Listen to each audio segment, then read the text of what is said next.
Welcome to the Inspired Action Podcast. This is where we have motivational, inspiring conversations and interviews that we hope you'll enjoy listening to. Join us and other inspired actioneers on this alchemical transformational journey. Welcome back to the Inspired Action Podcast. This is episode 115. This is Jay, me, and I'm with my co-host with the most, as always, Leta Herman. Welcome back, everyone. And it's great to be here in 3D. I know this is a special edition because we get to see Leta over there from me anyways. We just wanted to give you this special edition of our podcast because Leta recently interviewed Qiological podcast host Michael Max after recently being interviewed on his podcast, Qiological, which is also a great listen if you haven't heard it yet. Podcast number 329. But before we talk about today's interview, with Michael, I wanted you to talk about your other interview with Michael, the one that you did on his podcast. Right. Well, Michael is just an amazing interviewer. He told me that he likes to not come up with any expectations of what he needs to cover during his interviews. He just lets it flow, much like we do in the Ghost Point sessions that we do. And so it was a natural flow of the conversation that just happened organically. And that was the topic for his podcast, the Ghost Points. So it was perfect. Well, I thoroughly enjoyed listening to it. I also listened to that twice, which I listened to today's twice. But before we start on this episode, let's talk a little bit about what's going on in the ALC. We have a series of classes right now that I'm, really enjoying working with, and Jay and I are putting these on. The next one's in January, on January 25th, 2024, if you're listening currently with us. And it's of interest to people, especially maybe acupuncturists, who may not be familiar with some of these 5-element treatments that we're covering in this series. And we're also doing this for 5-element practitioners who want to learn some non-needle techniques on how to do things like the Renmai Do-Mai treatment, or, some people call it the CVGV treatment. The heebie-jeebies. What? The heebie-jeebies? What? CVGV blocks and husband-wife. Yeah, so I call them yin-yang imbalances, and you can join us if you'd like. And you can also take the previous two that we did earlier this month. They're now online classes in the Learning Center. Yes, in the alchemylearningcenter.com. Okay, so also finishing up the last few little bits of our new book on the Ghost Point, so stay tuned for that. And we also are opening up sometime soon a sign-up list for our first study group of 2024. And it's going to be a small group. So if you're thinking about signing up, I would not wait too long because it's probably going to fill. And also, if you can rate and review this podcast, if you enjoyed any of it, anytime, anywhere, on any of them, we would love, love, love a little review, rate and review on Apple or wherever you listen to your podcast. We don't really care, but it just helps us get the word out. Yeah, thank you so much for those of you who've already done it. We so appreciate it. And, again, if you like it, love it on click those 5 stars. I like that. If you like it, love it. Yeah. If you love it, like it. Either way. Yes. So today we have, like we said, we have Michael Max, who's the host of the Qiological podcast. Yes. Today. So sometimes change gets a bad rap. And I think Michael and I addressed that. And I really like the two perspectives we bring to it about the types of transformation. So there's incremental transformation, which Michael talks about as beyond change. And then there's this faster transformation, which I often call alchemical change. And the Chinese word for that is Hua. So that's kind of the topic that we talked about. And Michael's more of a fan of that slower, Bian-type change, that evolutionary change. Wait. Don't give away too much. Don't give away too much. All right. Well, I thought it would be interesting for me to have a conversation with him about the differences between these two types of change. And the truth is, most of us experience both types of change at different times in our lives. Sometimes we move forward slowly, incrementally changing. And sometimes a huge shift occurs that may even rock our world a little bit, but we are fundamentally different after it happens. And hopefully that difference teaches us something about ourselves or the world. And I hate to say it, it becomes another growth opportunity.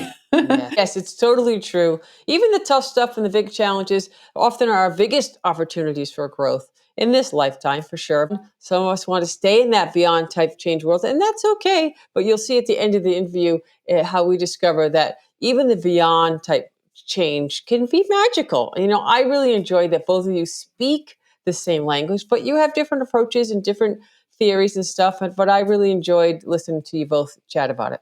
And I think energetically, we're different people. My nature is kind of like the Star Trek explorer, Captain Kirk, boldly going where no alchemist has gone before. I don't know, maybe a little Captain Janeway, Picard, Kirk combo, right? Like my three favorite captains there, because you are definitely unique. Though honestly, that's not quite true, since I really am following in the footsteps of the alchemists before us. So many amazing people have preceded me, but I do feel like a bit of a trailblazer. Yes, I think, Leta, both and I, with our energetic natures, being more yang, we're comfortable with that trailblazing line of thinking in a respectful, positive way. That's why I threw the Picard in. And in this episode, Michael explains how he likes to keep his feet firmly on the ground in the earth and tend to those day-to-day incremental changes. And we both agree that that's really valuable, even for the alchemists trying to get the big Hua change. Absolutely, 100%. So, all right, let's hold it right there. Let's get this podcast started. And as a bonus, we're going to post this video in our of the interview and all the interviews that we do on our newish, see, air quotes, now you can see my air quotes, newish YouTube channel. So check it out if you like that kind of podcast watching and listening or whatever you do on the YouTube. Hope you enjoy Pod 115, Leta and Michael Max, Alchemy and Practical Magic. So you could do your little command. Execute. No, do it. No, engage. Now, what would yours I think be? my phrase. Yeah, my phrase should be love. Woohoo! That's it. Love. Make it so. I'm here with Michael Max, who is I'm so excited to be working with you today, Michael. And Michael is the host of the Qiological podcast and also an acupuncturist. And what I love about how he describes himself is he describes himself as a curious mind, which I think is one of the best, resumes, CV items on a CV that I could ever imagine. So I'm excited to have him here today. And Michael, we met not that long ago on your podcast, and we had such an amazing conversation. So thank you for coming. Thank you. It's great to be here.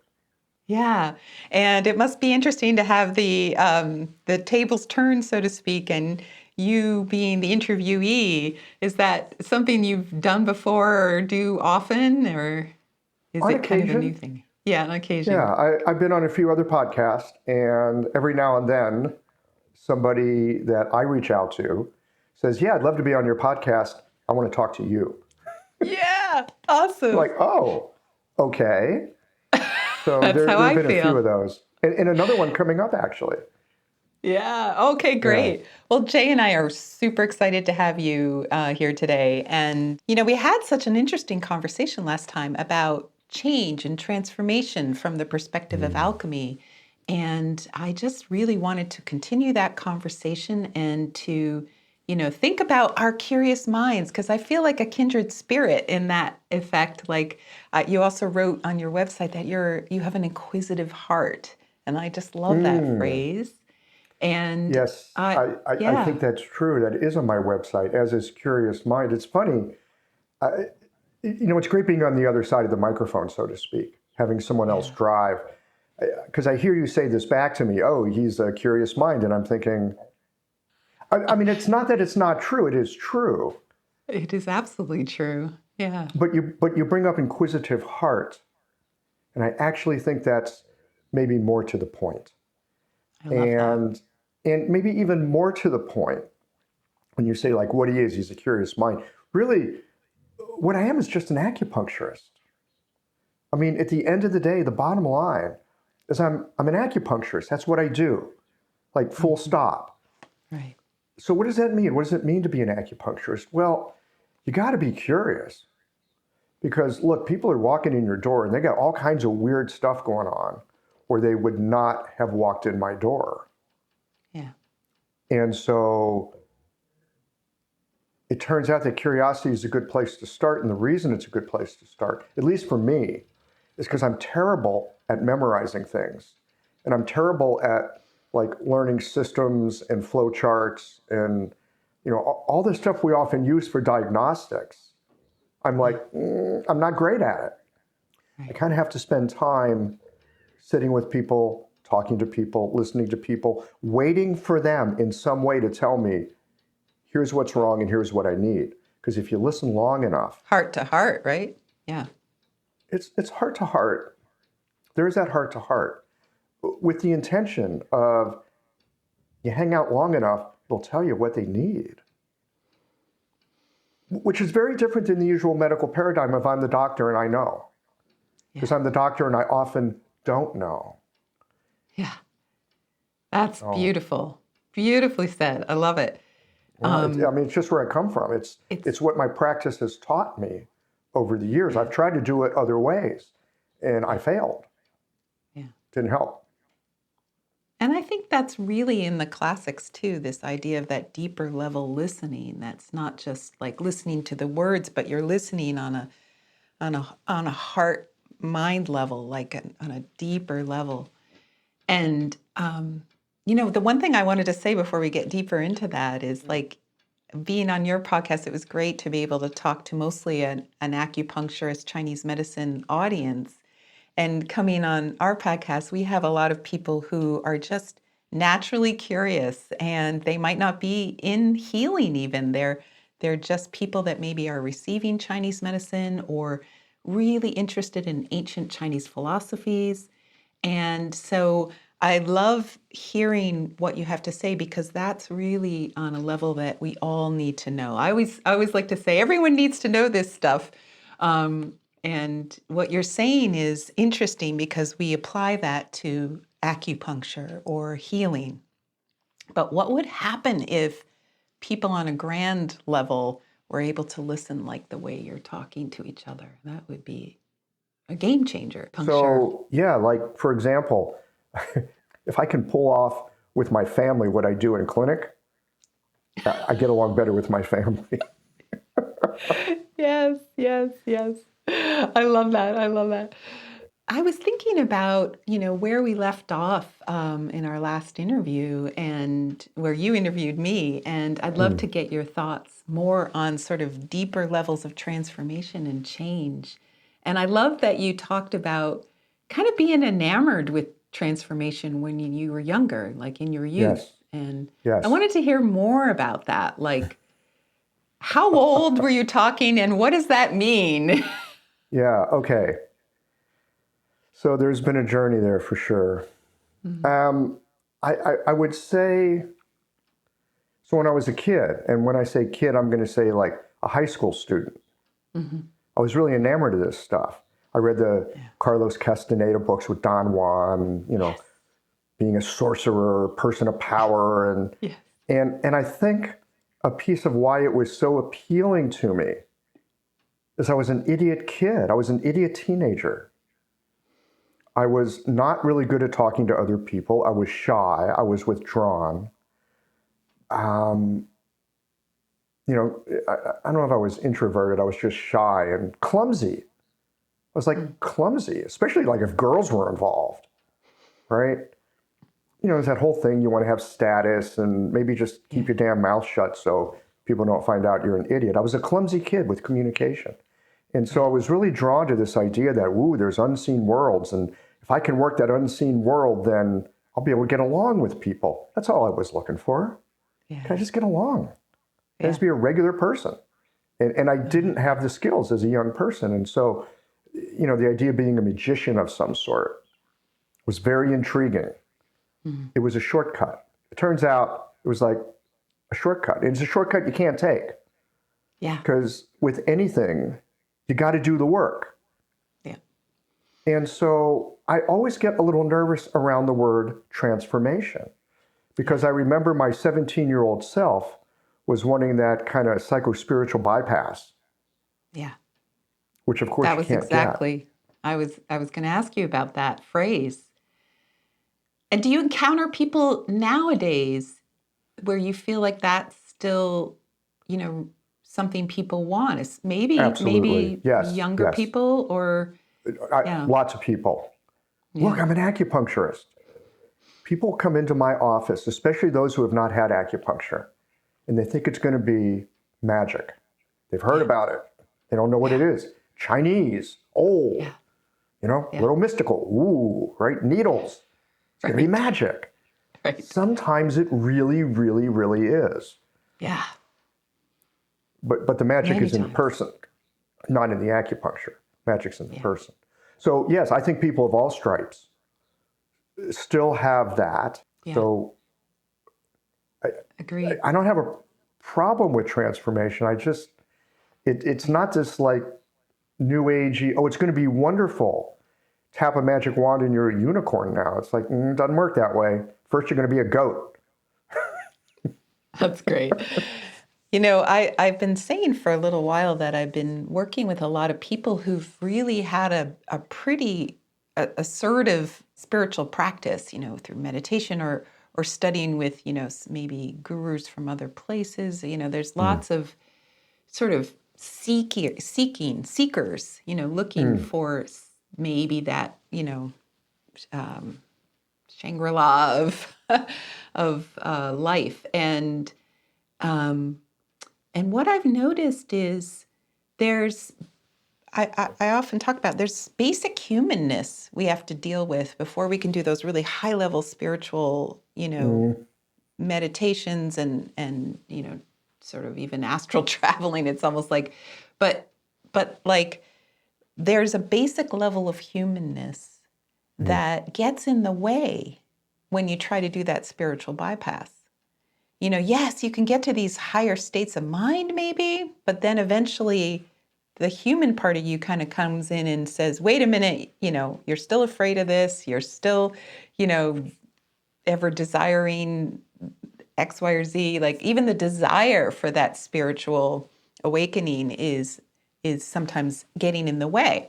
And so, I was really curious about your idea that you talked about this same idea when we talked, and that, for you and for the people you work with, like, how do we address that basic human level, which has fears, it has desires, it should, like, it's human nature. We can't kind of go against our own nature and still, achieve that higher level spirituality. So I was wondering, if that plays in for you, the level of human.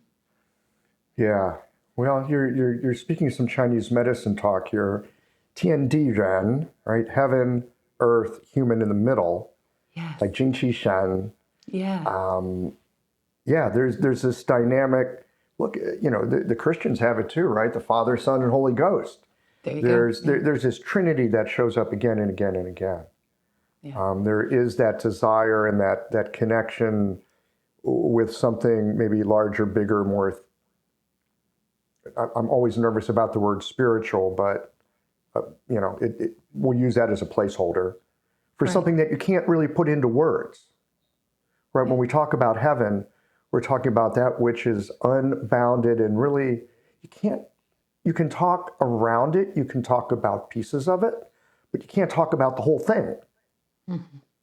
It's just not possible. No. The Jews have this this really interesting idea that you shouldn't ever say the name of God. Yeah. Okay? And I once heard a rabbi explain it as, look, it's not a sin to, use the name of God, but the problem is you're a limited being.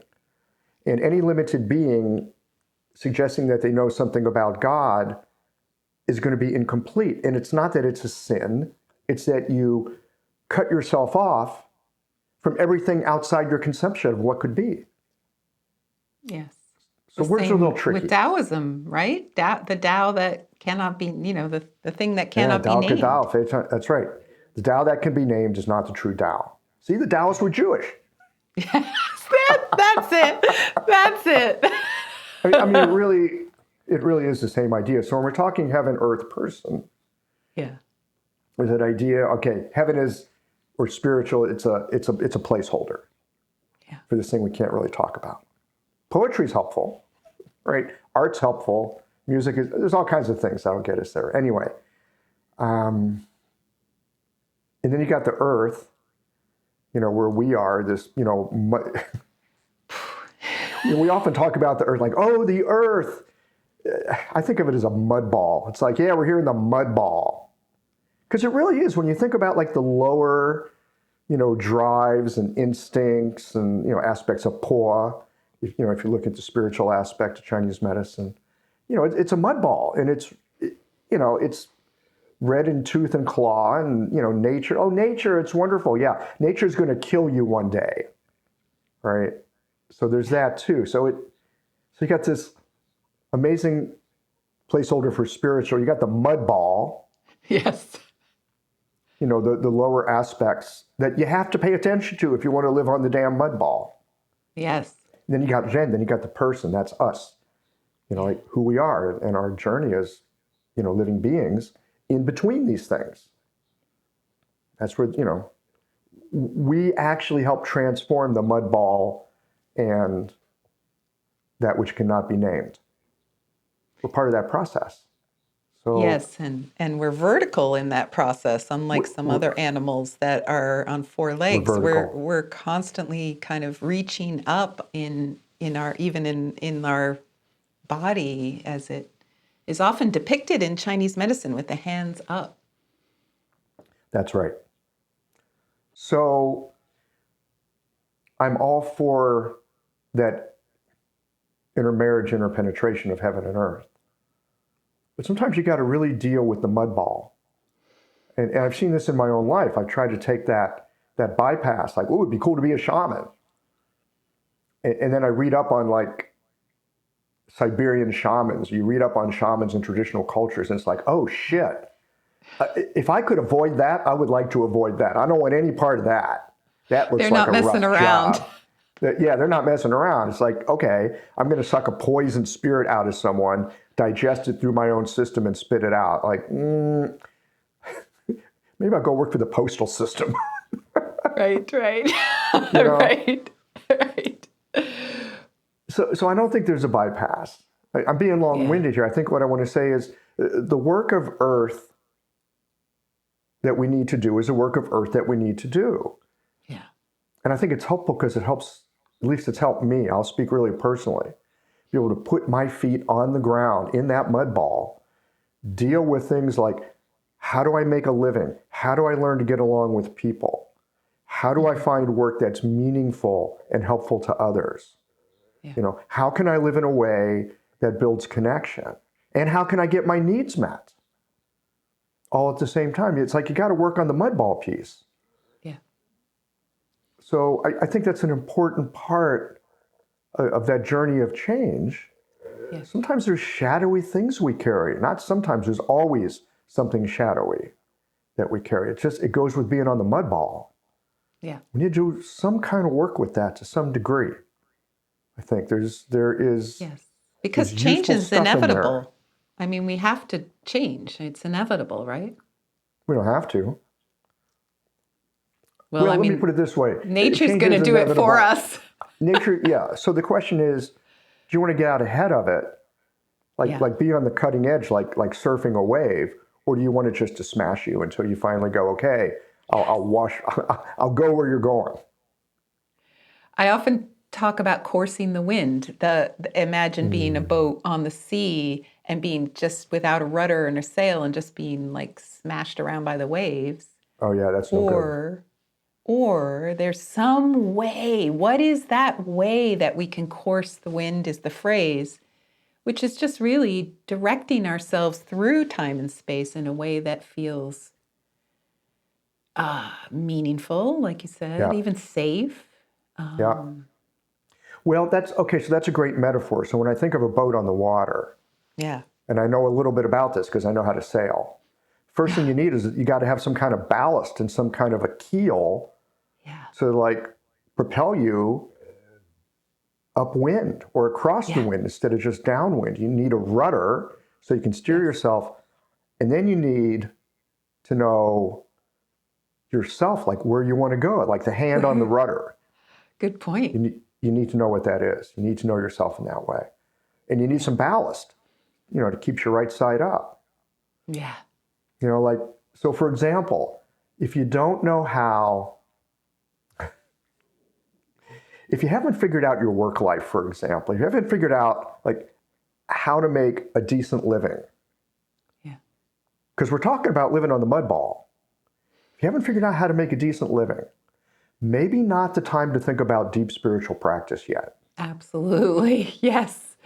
Yes. Like when you think about the 9 palaces, we talk about that a lot in our podcast, the career, health, relationship, and wealth, those 4 have like domino effects when they go awry. Like if you haven't figured those out, you can't go do wisdom, prosperity, home, creativity.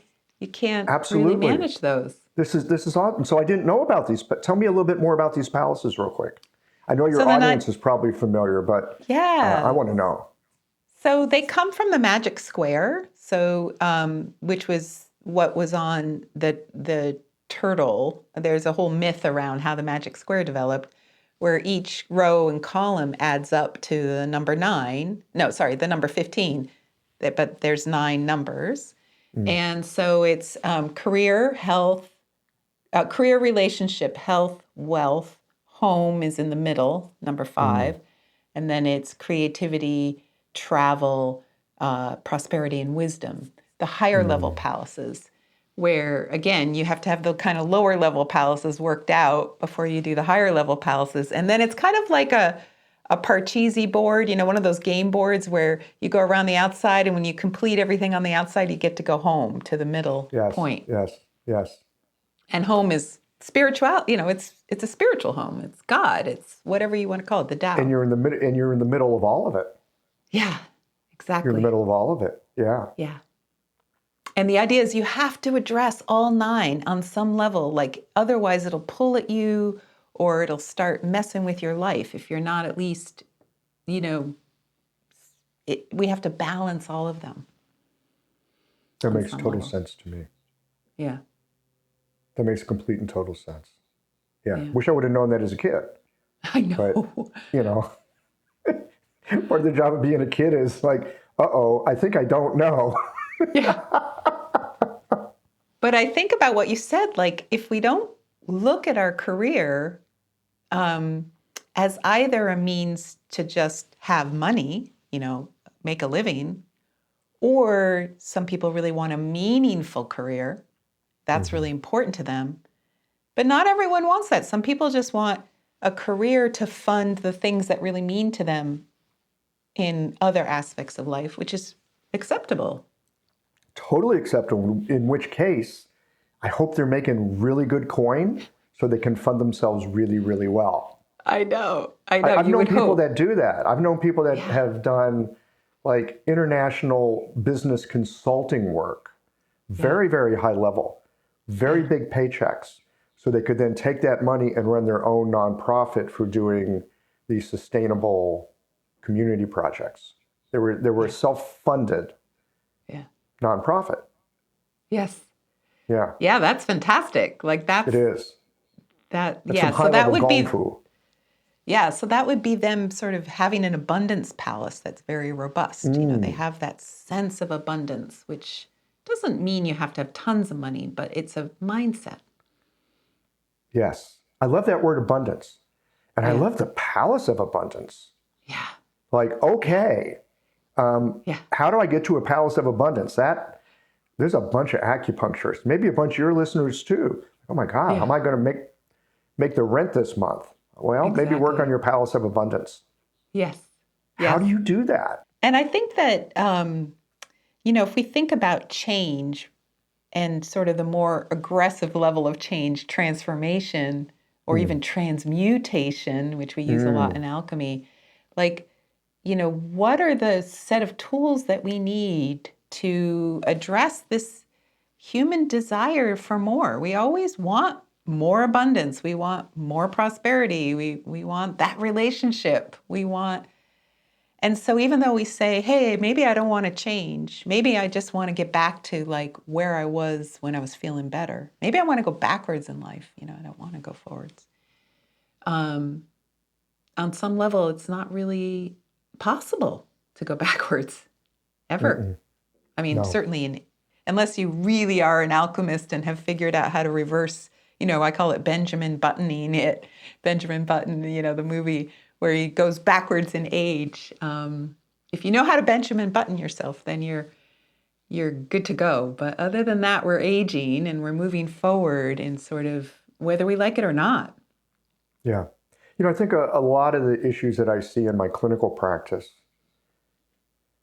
and I hadn't thought about that till this moment as we're talking about, but a lot of the issues I see, especially around like depression, maybe some around anxiety, but depression for sure, is people who, they need to move forward in some way, but they don't know what to do.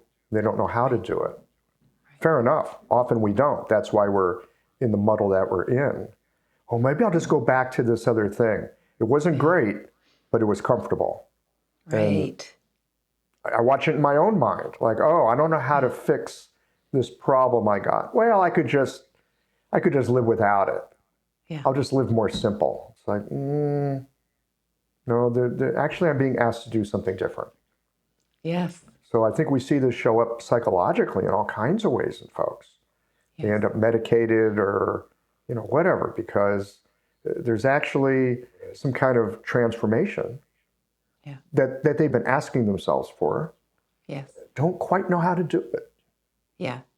So how in acupuncture do we address the depression then? Like, I mean, I'm not talking points or anything, but like more when you do that deep listening and you're listening for what that person's going to say, like, what is the next step? You hear there's a level of depression. You hear that they want to maybe go back to a level of comfort that they can't find. Well, I'm imagining they want to go back to a level of comfort. Usually when I hear depression, this is funny. People come in, they talk about being depressed or anxious or both. I'm not a psychiatrist. I'm not a psychologist. When they come in and say things like, oh, I'm depressed, I have no idea what they mean. I don't know what that means. Yeah. But, folks come in and, because I'm a medical practitioner, they say they're depressed. I'm supposed to know what that means. Well, I know there's a DSM-5 these days, whatever it is, diagnostic manual for psychological disorders. Right. For me, as a practitioner, that's not helpful. Like, what does depressed mean to this person? Like, okay, you're depressed. So how do you know you're depressed? Yeah. When are you depressed? What's that look like? Yeah. Yeah. And a lot of times, maybe they're not really depressed. They're actually sad. Yeah. Or they're really angry. Or they've been, cheated on something, which makes them angry. I even think that the avoidance of emotions that they would feel is depression, like on a very basic level. Like whatever they're avoiding trying to feel almost like puts this like blanket over the emotions. And then that I'm going to call that dampness. Yeah. Yes. Chinese medicine, that's dampness. Yeah. Yeah. Yeah. Yeah. I love that there's a Tibetan translation of dampness, which I really like. It's ignorance. And that sounds like a bad word, but I think it's like that blanket of, I want to be ignorant of something that is in my life. I want to stop looking at it, feeling, yes. Yes. I'm working on it. No, really, I'm working on it. I'm working really hard. And that was something you said in the podcast we did last time. You said that change would require that you look at how complicit you've been in creating the situation and circumstances that you have currently. And some people, I think, don't feel complicit. They don't think they created the situations. It's an outer world circumstance, but I don't know. Sometimes if you really were able to admit it, most people are, when they're really unhappy with something, they're mad that they were in that situation to begin with, and who got them there is often themselves. Maybe not Yeah, always, but for sure. Well, that's not from me, that thing about how are you complicit in your own suffering. That's from Jerry Colonna. ah, You familiar with wow. Jerry? No. Jerry was a venture capitalist in the late 90s. Jerry Colonna and his partner, whose name I don't remember, helped to bring us the internet in the late 20s. I'm sorry, late 1990s, late 1990s. They funded a lot of the stuff that ended up failing. They made a lot of money, lost a lot of money, but made a lot of money. But Jerry ended up like really depressed because like I was building a better world and now the world blew up. He was suicidal. Wow. And he went to his therapist one day and said, you got to check me into the hospital because I'm suicidal. I got to, Wow. you got to get me off the streets. And his therapist, this is so funny. His therapist like looked at him and goes, Jerry, you're rich. Rich people don't go to the hospital. They go to Canyon Ranch. Okay. So Jerry goes off to Canyon Ranch, and on the way on the airplane, he's reading one of Pema Chodron's books, Yeah. When Things Fall Apart. Yeah. And he's like crying, and he comes to this realization. It's like, well, how am I complicit in my own suffering? And now he's like a very high-end coach to founders of startups. And it's a great question that I'll often ask them. And it's one of those things in listening to him over time, a question I ask myself. Like, God, I'm up against something rough. Man, this isn't fair. Isn't fair, really? Right. How am I complicit in this particular circumstance? Yes. And there's always a way that I've walked myself into it. Absolutely. And I even think that sometimes has to do with some of those 9 palaces we just talked about, because, like if we kind of go with that Taoist idea of like, we have a curriculum in this lifetime, like if you believe that you came with some agenda, maybe that agenda needed that suffering a little bit. Like maybe that agenda that you pre-selected, if you believe in that, is like, it needed the grit. It needed more than just grit. smooth sailing the whole time. Yeah, grit is such a great term, because grit is like, in a sense, that rough edge of a whetstone that you sharpen your edge on. Yeah. Yeah. Right. And I don't know about other people, but I'm kind of stubborn. And so sometimes I really need that, like, boxing myself in before I will break the frame. Yes. Oh, because I don't do things the easy way usually. Yeah, I'm there with you. Yeah. Maybe we all are on some level. I don't know. Some people seem to do it with more grace. Okay. But back to that thing. Look, whatever suffering we have, that's not fair, and it's not my fault, and the system, whatever you want to blame it on, doesn't matter. There's still us and our reaction, and what we have to do about that. Yeah, a situation might be very unfair. Still, what am I going to do about that? Yeah. That might take me forward. Yeah, then going back to depression, that idea of even dampness or even just lack of qi and blood in the body, lack of resources There could be that, absolutely. And so this sort of like shutting down of what am I going to do about that? It's like you stop asking that question when it's depression. It's like there's no step forward often, until maybe you go see an acupuncturist who says, hey, let's give you some more blood and qi, or let's clear that dampness. And then suddenly the light starts shining and you know what to do. You get clarity.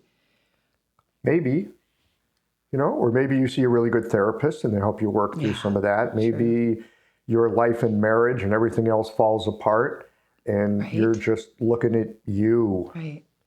Yeah. Like, okay, wow. Right. This ain't great. Now what? Right. I mean, so change and transformation, it is an interesting and wonderful area to work with people. Because it can be so enlivening, right? There's something about helping to take away or watching someone take away their own dampness and getting clarity. Oh, here's a way to go. Or doing things that are nourishing to themselves. So they've got more blood in chi. They've got the resources to make a change. It's wonderful to watch. There's a great explanation about different kinds of change in Su Wen 5. Yes. And the best translation of Su Wen 5 that I've come across is Sabine of Elms's Humming with Elephants. Are you familiar with it? I'll put a link into that. Yes. Oh, yes. She's amazing with her translation. Yeah, Sabine is just, first of all, a brilliant translator, and she's kind of a poet. Right. So she brings that like spirit of a poet to the work she does. Yeah. Not that it takes away from the authenticity. I mean, it really does bring out the spirit of it. One of the things that she talks about in Su Wen 5 is that the modern Chinese word for change is BianHua. It's two characters, Bian and Hua, BianHua. Yeah. Either one by themselves can mean change. In modern Chinese, BianHua just means change. But if you look at the more older, archaic versions of it, Bian is like an incremental, evolutionary, step-by-step change. Hua is the rug pulled out from under you change. Hua is your partner saying, I'm divorcing you. Hua is getting pregnant. Hua is losing all your money. Hua is getting a diagnosis, a serious diagnosis. Or sudden enlightenment, for that matter. Right? It's the change that you cannot go back from. You can't go back from it. Right. Your complete state has changed. Yes. Yeah. And that's more the realm of alchemy. In fact, the alchemists lived on Hua Shan, in the mountain in China. Have you ever been there? I know you spent time in China. Yeah. I did not realize they lived on Hua Shan. That's hilarious. Yeah. I've not been to Hua Shan. No. I went there in 2010 and with Jeffrey Yuen, and the mountain was so. This is perfect. So, go with a big group of people, and just about every single person was throwing up or all kinds of weird things on that mountain. It was aptly named Hua Shan. Hua Shan? Wait, is this Zhou Hua Shan? It's the one that's near the terracotta soldiers. It's in that area near Xi'an. Okay, no, I'm thinking of something else. Yeah. And so it's a radical mountain. It's actually where the last holdout was in the when the communists won the war. It was the very last holdout. Where there's a story where they climbed up the yin side of the mountain, the one that no one ever goes on, to overtake the final last hold. Oh, of you the know government. what? I think I have been there because I remember going to the Terracotta Warriors. Yes. And it's near there. I had a Taiwanese girlfriend at the time, and she didn't want to just see the Terracotta Warriors. We had to do the whole bus tour through everything. Yeah. And so we saw the place where Chiang Kai-shek had his last holdout. You still see the bullet holes in the sides of the building. I slept in that building. Yes. I slept in that building. Okay. But what was interesting is I think it was about 50 people that went, and all of us, I think minus 2, got really sick. I actually didn't get sick on the mountain. I think I had a premonition, and I got kind of woozy in Beijing, and I decided to spend a day just clearing myself. So I kind of did a pre illness, but once everyone got there, they were all, very affected, maybe by the energy or something we ate, but it just seemed like a radical transformational place. Like everyone was going through some kind of like cathartic, thing. Well, you also had your group thing going on there too. Sometimes, regardless of place, you get a group of people together. You're doing some kind of work together, and it's like you build up a head of steam for yourself. I mean, speaking alchemically, it's like you kind of put yourself in this cooker together. Yes, the cauldron. Right? Yes. You put yourself in a cauldron together. Yeah, for sure. But I love that word Hua because it also means a flower, and it's that blooming of a flower. So the transformation from the bud to this is a little bit why the alchemists like that word so much, more than the beyond change, slower change that you're talking about. They're looking for more radical change in themselves. Yeah, it is the same character. With flower, there's a grass radical above it. Yes. But otherwise it's the same character, and I can't remember if the tones are the same. But yeah, the unfolding of a flower is nothing short of magic, right? Magic, right? Yeah.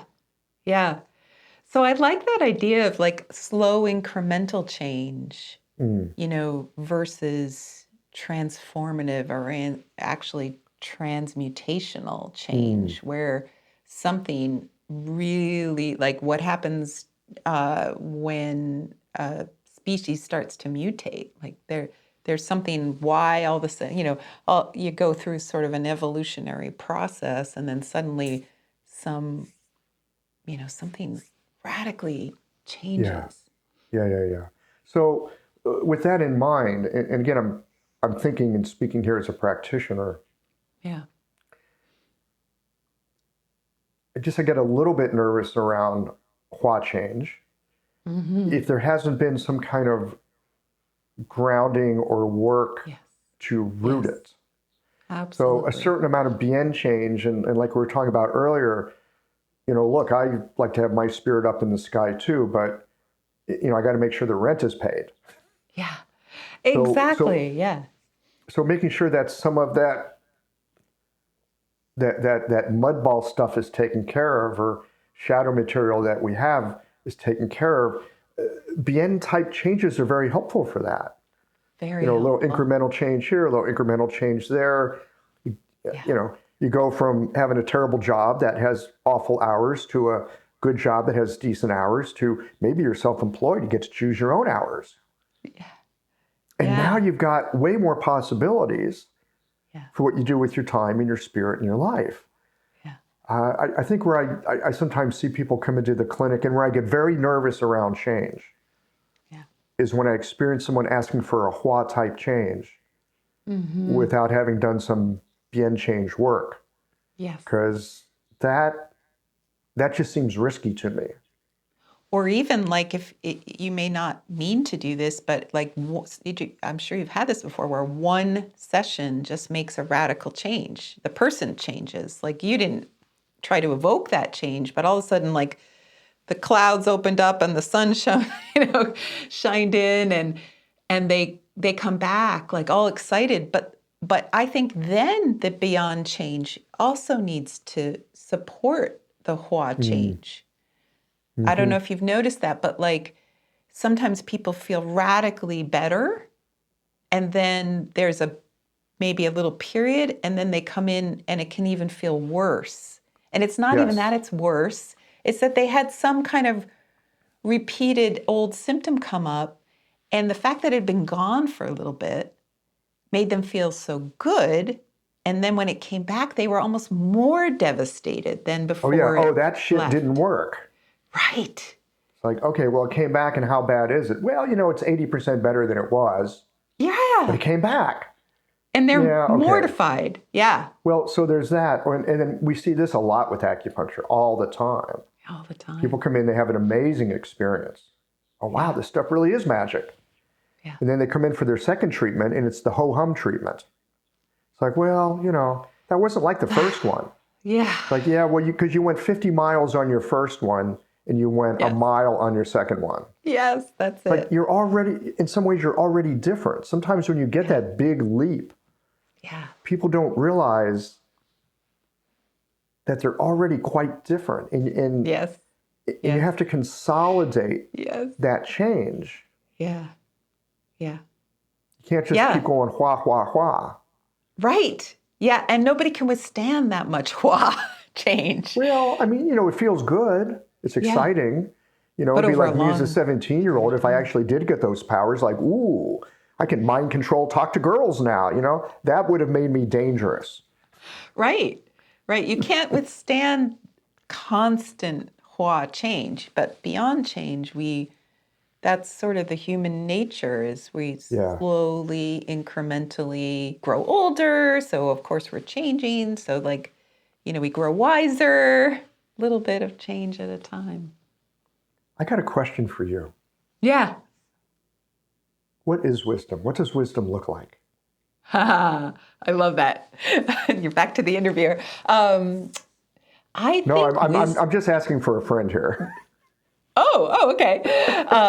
What is wisdom? I think the way it's defined by Jeffrey Yuen, who talks a lot about the 9 palaces, because it's one of the 9 palaces, is knowledge is skills and abilities and like factual information. And then wisdom is when we apply that and have experiences in life. So it's basically everything we learn from experience, not from training or book learning or sort of facts and figures. It's more like, oh yeah, well that, I read all that, but when I did it, that wasn't my experience. Now I have a deeper wisdom about it. Yeah. And that's why that palace isn't first on the list. It's almost last. It takes life experience. It takes years on the planet of mucking in the mud ball. Yeah. I wonder, because I hear that word a lot. Yeah. And it's one of those things where I used to think I knew what that meant. Like smart and capable is what I used to think it meant. And then kind of skilled is what I thought it meant. And now I'm increasingly not sure what it means. Yeah. So when people bring it up, I like to ask. Well, one of the things that I've found lately is, how do I phrase it? I mean, there's that old phrase about those who know don't say and those who say don't know. It's kind of a trite little truism. But there seems to be something to it, that I run into people that have some kind of deep capacity, and they're usually generous with what they have to offer. But man, there's no shiny bright lights around it, because they're saying a lot less than right. And that's actually, that makes sense from a Chinese medicine point of view, because if wisdom is housed in the kidneys, it's one of the water elements palaces. The kidneys have wisdom. They hold that wisdom. The Je would hold that wisdom. And they are the least articulate. So it's almost like they're about preservation. Yeah. And they're not going to show where the treasure is. No way. Kidneys aren't going to show you where the treasure is. Like, we got the treasure, and we're not telling you where it is because it's the treasure. Why would you? Right. You don't want to lose your treasure, disperse it, unwise ways. Exactly. So that heart-kidney communication is what allows you to voice the wisdom, and sometimes even that heart-kidney communication is going to say, wait, this isn't the time to voice the wisdom. Because the kidneys kind of control that. And so I think honestly, you've been on a quest for wisdom with your podcast and your job. I mean, as an acupuncturist, like you everything you've said so far is really like, knowledge is great, but what's deeper than that? Like your inquisitive heart wants more deeper knowing. I think the deeper knowing is the wisdom. I don't know. We could say that. Well, certainly as an acupuncturist, I'm looking to be helpful in whatever way I can. That's kind of what guides me. I remember having a teacher when I was in acupuncture school. Brilliant acupuncturist. Amazing practitioner. Very generous. Very, very generous. But what I noticed about this person was if you were not picking up on what had just been taught, you would not be given the next step. And it's not because this person was not generous. This person was happy to give you anything that could be given. But this person also noticed that if you didn't get a fundamental step, some fundamental pieces, it would be impossible to give the next thing. In fact, it would just create a stagnation. It would make things more confusing. Yeah, I like that. Yeah. And often when I think about wisdom, I think about how this person taught. Yeah. Here's a piece. Can you digest it? Oh, you haven't digested that yet. Okay. I mean, no harm, no foul. Keep working. Oh, I love that, because like if we talk about the kidneys holding the wisdom, and then someone needs to teach that or impart that to someone else, how does that come in? That has to get into earth. It has to get digested. We need to take some time to allow that rottening and ripening, we call it in Chinese medicine, that the stomach does. And then the transformation of it that the spleen does, so that now maybe it can become our knowledge and maybe then put into practice so we can have wisdom about it too. I mean, if the teacher just says it, it's still just knowledge.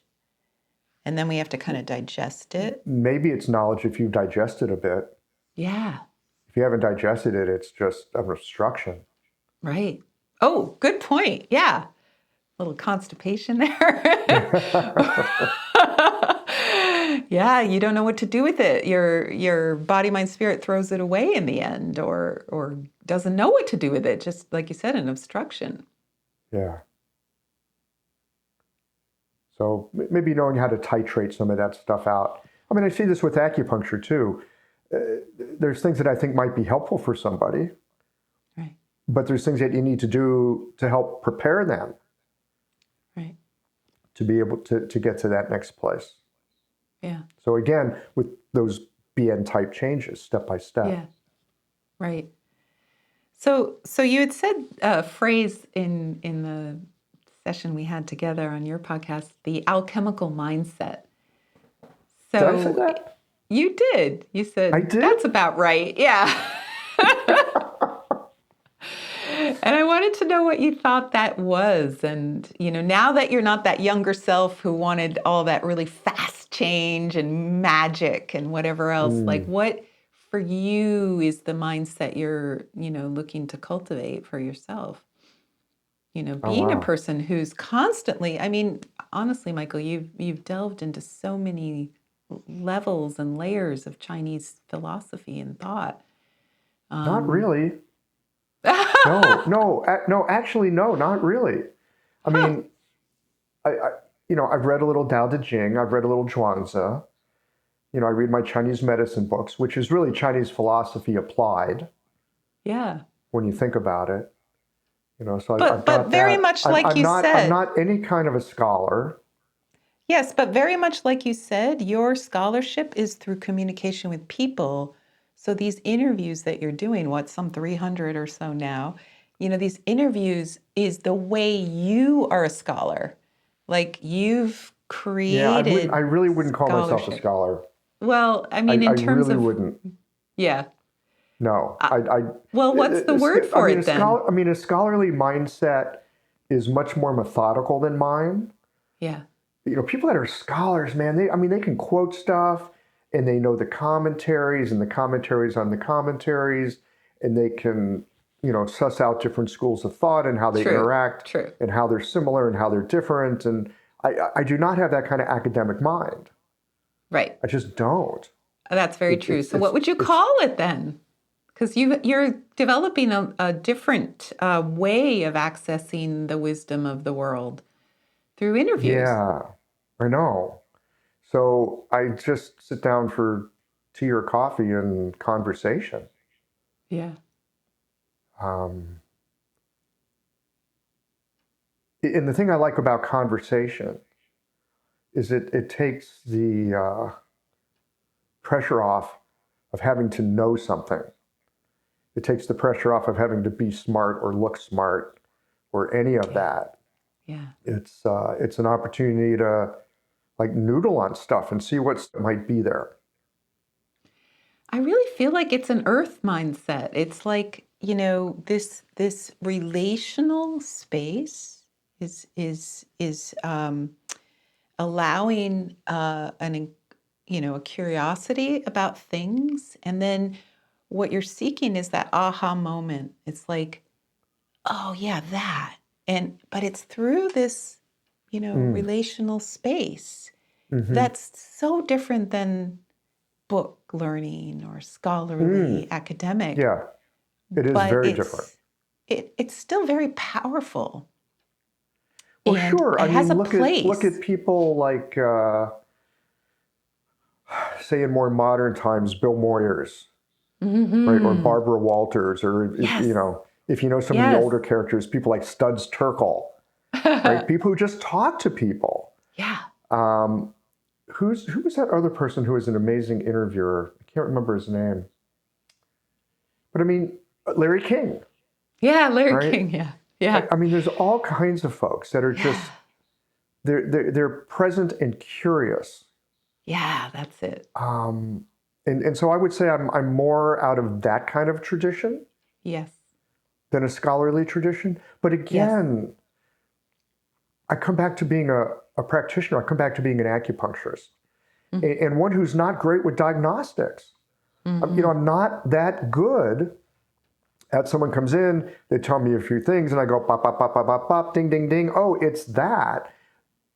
Take the pulse. Oh, yeah, it's for sure. Here's what it is. I'm not that good at that. I know people that are, but it's not my forte.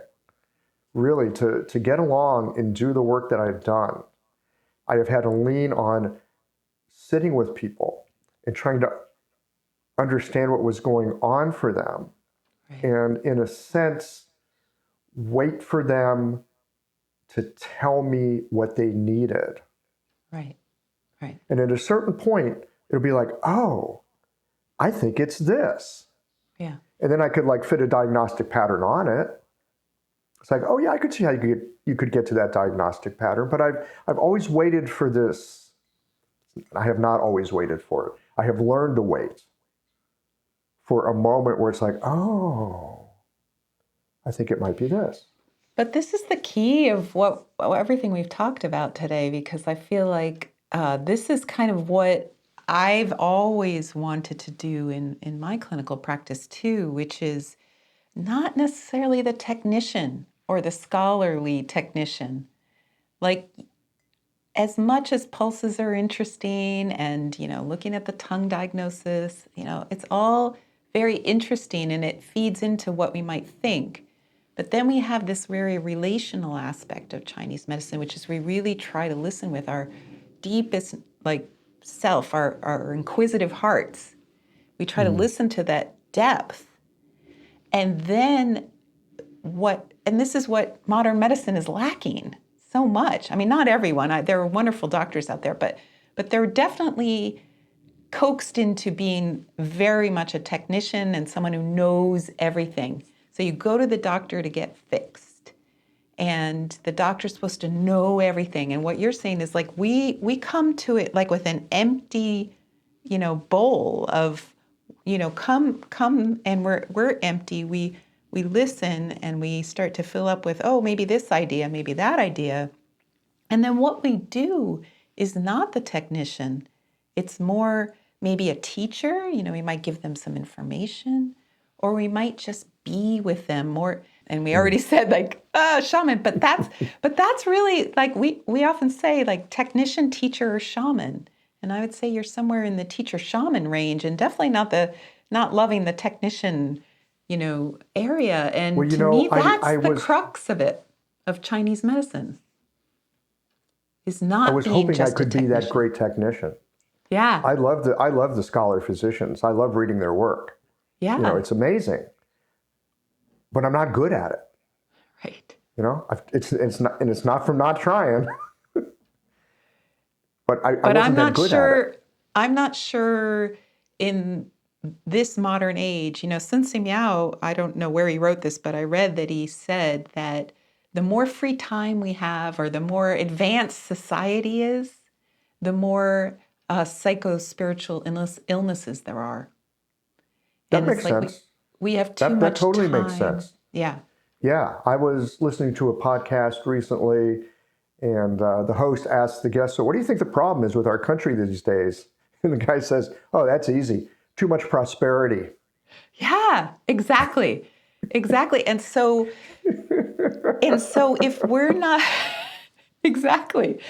So if we're not working on the level of survival, if we have prosperity, then that means that we're having more psycho-spiritual issues. And that means that the practitioner's heart and their own psycho-spiritual sort of awareness and openness has to be involved in the healing of that particular thing. Now, I'm not saying we don't have physical things going on, many of us, but even those sometimes are from a psycho-emotional, cause. And so what I'm postulating here is like this thing that you kind of were like, oh, it's by default, I only can do this. I'm not a technician, I'm not a scholar, is a miracle and a wonderful attribute, because it's honestly what I think many of us need to cultivate in acupuncture is that inquisitive heart and that emptiness of not knowing. Yeah, so here's where it gets interesting. I'm all for being able to sit with comfort in that emptiness and uncertainty of not knowing. I'm all for it. I think it's really helpful. Right. I want to put a cautionary warning to it. That doesn't mean that you can show up with nothing. You got to have something. You got to have some skill. You've got to have some experience. Yeah. You've got to have something so that as you're sitting with the uncertainty, you have like a database of experience, a database of theory, a database of possibility. You got to have something. Right. But it's like that 10,000 hours idea. It's like the 10,000 hour idea, yeah. Because if you just show up like, well, the answer will show up. Right. But if you haven't done your work, like, no, the answer is not going to show up. So you still got to do your work. Yes. Maybe a better way to say it is like this. Maybe a better way to say it is, don't go in with too many preconceptions. Have your knowledge for sure. Knowledge is really, really important. Like, don't go in without your knowledge. Yes. Like, if you want to go muck around in uncertainty and think you don't need some knowledge, good luck. You're going to need luck. Yeah. But if you got some knowledge and you can take that into the field of not knowing, and see what arises. There you go. Maybe that's the ballast for the boat right there. There you go. That's it. Maybe that's it. Maybe that's it. I like that. I feel like we could use that in our lives, not just our practices. Absolutely. What would it take to kind of be a little bit of a technician and a little bit of that, more mystical person, and allow sort of not hold on to that knowledge so tightly that we can't allow ourselves to be a little more in the not knowing. Have you ever seen a really good tradesman work? I mean, a really good tradesman. You ever seen one work? Sure. Yeah. So they're great technicians.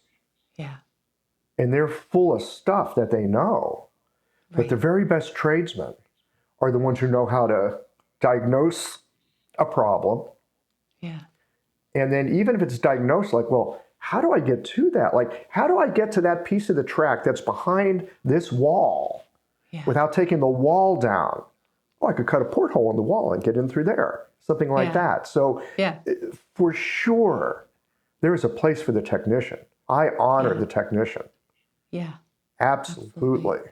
Yeah. But it's like a skilled person sailing. You've got the knowledge and you've got some experience. The question is, how do you apply it in the current moment as it's unfolding right now? And maybe that's where the wisdom comes in. And I was going to say, and is that the magic? I don't know. I'm still nervous around magic because I'm afraid in my hands I would misuse it. But maybe it's there no matter what. Like maybe without it might awareness. be there, but Yeah, I'm a creature of the mud ball. I might misuse it. Yeah. Yeah. Interesting. How would you misuse it though? Like, like the teen who wanted to mind control to talk to girls. Yeah, I would use it for just my own gain. So maybe it's good to have sort of the mystical aspect of yourself be a little bit like there, but not focusing on it, not bringing too much awareness to that. And just like, for example, like almost like a guru who goes megalomaniac, just you start to be aware of your power and it's too much. See, I think really great technicians, and again, I mean, in our day and age, like the technician is seen as kind of lower in a way. I know a lot of practitioners in my trade. It's like, well, I'm a doctor. I'm not a technician. I'm a doctor, for God's sake. Yeah, yeah. I still have a real love of the technique side of things. Yeah. Anybody who can handle the life on the mud ball with skill and aplomb and a sense of nonchalance that comes from enjoyment and curiosity. I think being a technician is great. I'm really happy to be a technician. I think about it this way. You have a natural bedside manner, and there's so many doctors that it is not a natural bedside manner. Ah. I've been at this for 25 years. Right. So, how have I gotten to 25 years? Well, a lot of damn failure, a lot of figuring out what doesn't work, a lot of, I need to listen closely to hear what someone actually needs. Right. Easy enough to hear what they want. That's helpful to a small degree. What do they actually need? Right. That's a different question. So you develop the I think listening there's a lot of magic in being a good technician. Yeah. A lot of people in my trade, maybe yours too, all y'all's listening, maybe y'all want to be some kind of master at something. Yeah.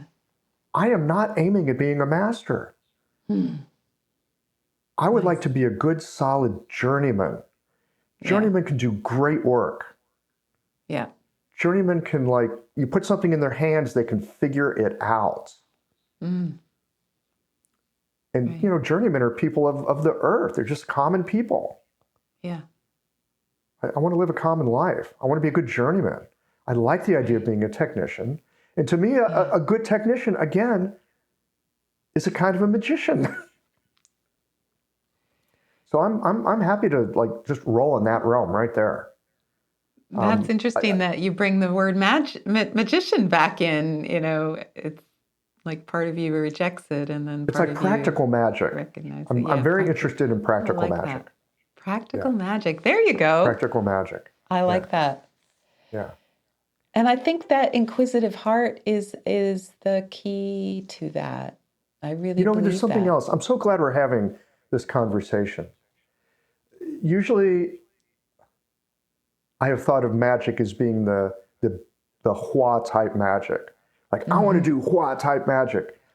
I'm really happy doing Bian-type magic. Yeah. I think there's a place for it. Yeah. I agree. As much as you might think alchemy is Hua-type magic, the 9 stages of alchemy is a lot of Bian-type magic. Yeah, I'm hearing that from you. Slow, and there are definitely alchemical traditions which are really radical, like changes that are crazy over 3 months or 6 months or 9 months. I that's not for me either. I feel like there is a real benefit to that, slower change where we're really allowing ourselves to discover our authentic nature, to allow ourselves to be ourselves. And then maybe sometimes we move out of that into something more than what we think we're capable of. Yeah. I'm going to call that lived into magic. There you go. Yes. Yes. Yeah. Yes. You know, it would be fun to have you back on Qiological. Yeah. For a conversation on this kind of lived into magic, these middle portions of the square that you're talking about. Yeah. That are the realm of the Bian-type change. Yeah. That, again, for me, and maybe because I'm an acupuncturist and people are looking for very practical results, that's where I tend to live my life. And I think there's so much to explore in there. I'm like never bored for a moment. That's great. I love it. Let's do it. I think that's a great phrase. And I think it's more achievable and practical for the majority of people to embrace that instead of like that spiritual bypass.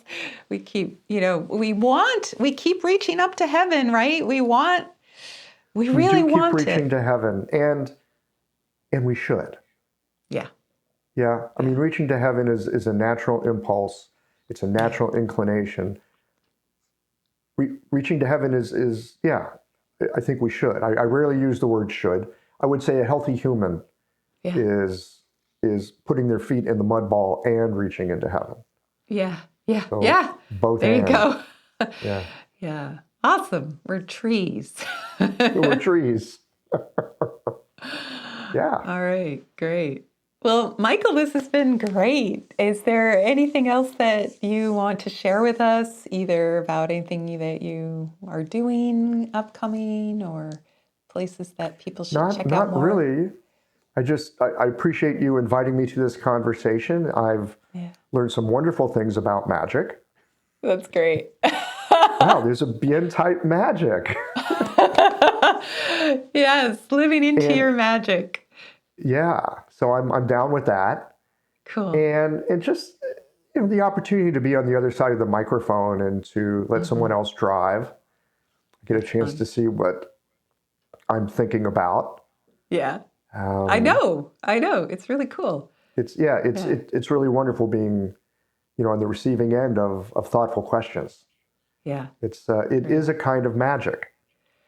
It is. To be able to see what's actually in your own mind. Yeah. Which is what I meant about your interviewing style when I was talking to you earlier. I really appreciated that you took the time to allow something to kind of filter down or bubble up, and it's a beautiful style and much appreciated all around the world. So keep going. I love Qiological. So thank you for bringing it. Yeah. You're welcome. All right, Michael. Thank you. Thank you. You've been listening to the Inspired Action Podcast, and you've reached the end. Woohoo!